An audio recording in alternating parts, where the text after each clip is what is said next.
60 million people died. The largest empire in history was bankrupt before it was over. Two new superpowers emerged from the rubble, one with nuclear weapons, one with the largest army in the world. The map of every continent changed. The United Nations was created to prevent it from happening again.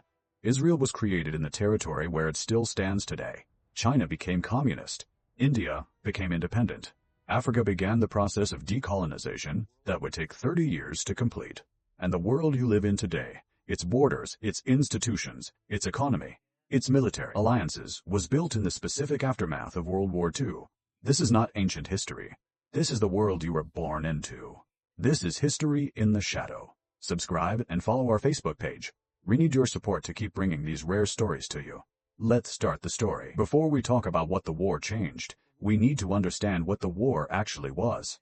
World War II lasted from September 1939 to September 1945. 6 years. More than 30 nations. Every continent except Antarctica. The human cost is almost impossible to understand. Total deaths are estimated between 70 and 85 million people.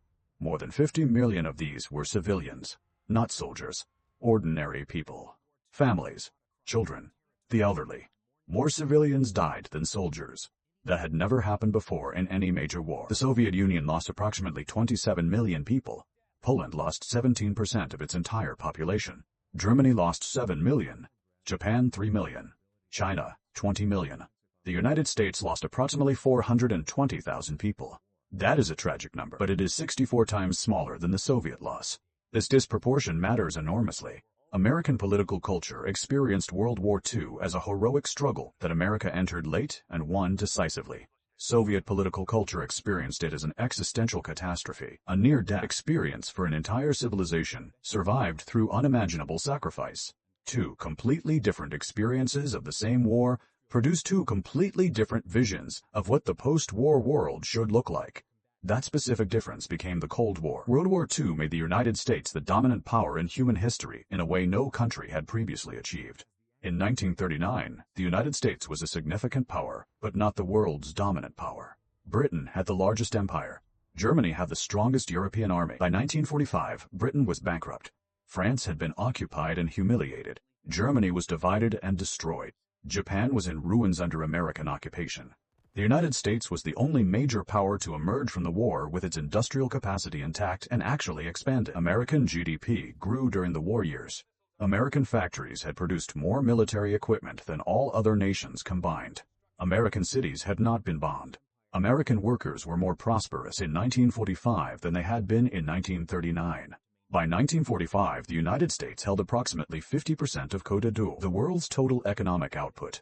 The specific economic arrangements established at the end of the war reflected this dominance.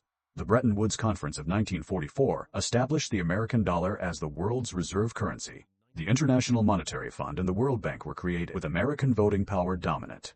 The rules of international commerce were written by the country with half of global economic output. These arrangements created what historians call the American century. The dollar is still the world's reserve currency today. The Cold War that followed World War II was its most consequential effect. The alliance between the United States and the Soviet Union was always a marriage of convenience. They shared one thing, the need to defeat Nazi Germany. Beyond that, their systems were completely incompatible. The specific geography of post-war Europe translated directly into division. Soviet forces occupied the East. American forces occupied the West. That military geography became political geography. The Cold War lasted 45 years.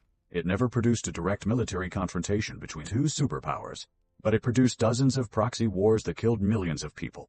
Korea, Vietnam, Angola, Afghanistan, Nicaragua, Congo.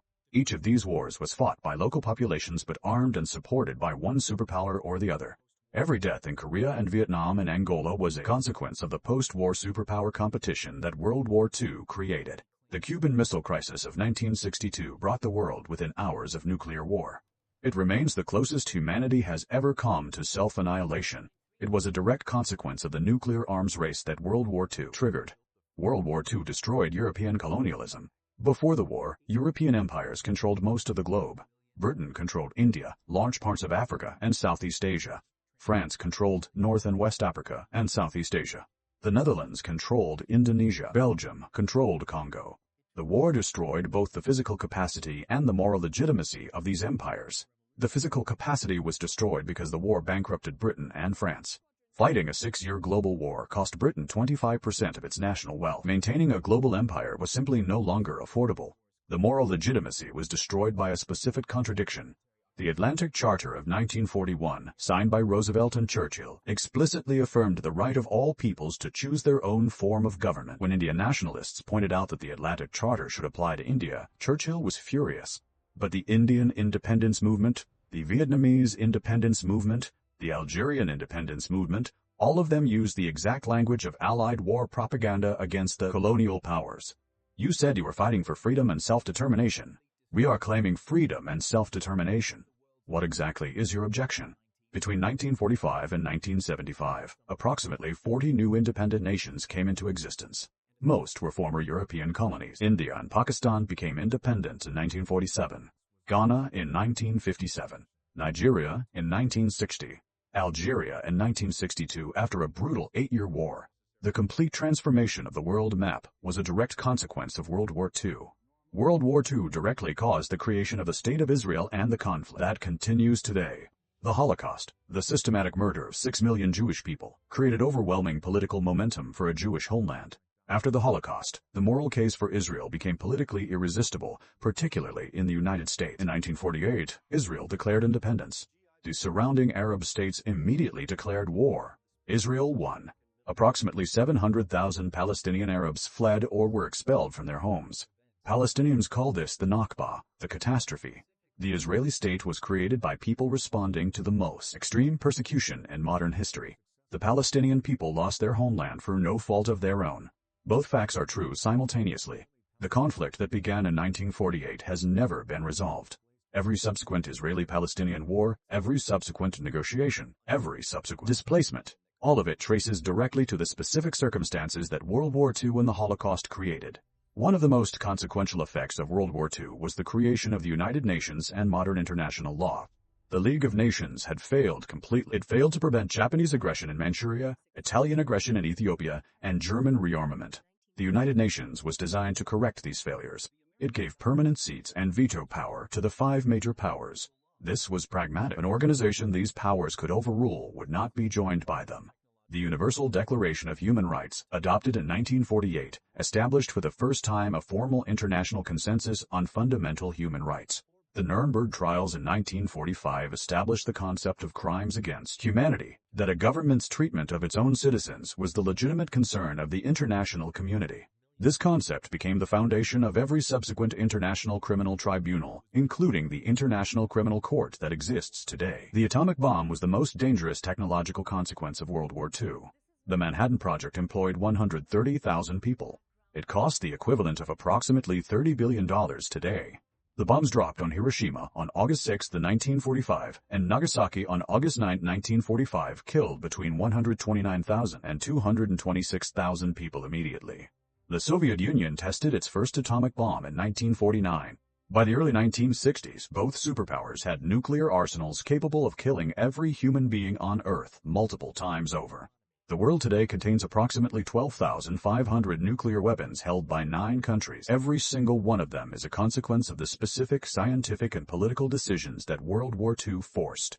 World War II also accelerated technology in ways that changed everyday life. The digital computer was developed during World War II. The British Colossus computer, built in 1943 to decode German messages, was the world's first programmable electronic digital computer.